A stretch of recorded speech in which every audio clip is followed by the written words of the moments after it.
จ้าဟာလုတ်ပြီဒီမိန်းမဒီမပြန်လာမှတခါတည်းလာလုတ်နေဟိုမှာတမီးလေးကိုဆော့ခိုင်းထားမှငါဒီမှာလုတ်နေတဲ့ဥစ္စာကို နင်းတမီးရော ဟိုမှာဆော့နေရလို့တော်ဘာလို့ အရင်ပြမလို့จ้าရဲ့ကိုငွေလေးရချင် အမလေးငါကြားတာတော့ဟိုမှာမင်း95 kg တွေ80 kg တွေအလေးသုံးတွေမပြီးမှပြန်လာဆို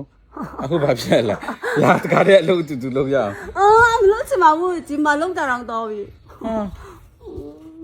အတိတ်ပဲမေးတဲ့အလုပ်တွေရန်လုပ်တယ်ကေတော်မ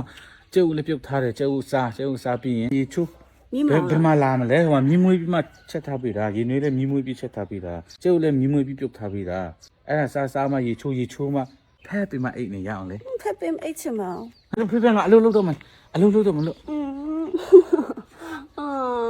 အရင်ပြမနဲ့จ้าအလုံးလုံးတာရမ်းပြမနဲ့ အဲ့တော့ဘာလုပ်ပေးရမလဲစားဘာလုပ်ပေးရမလဲပြော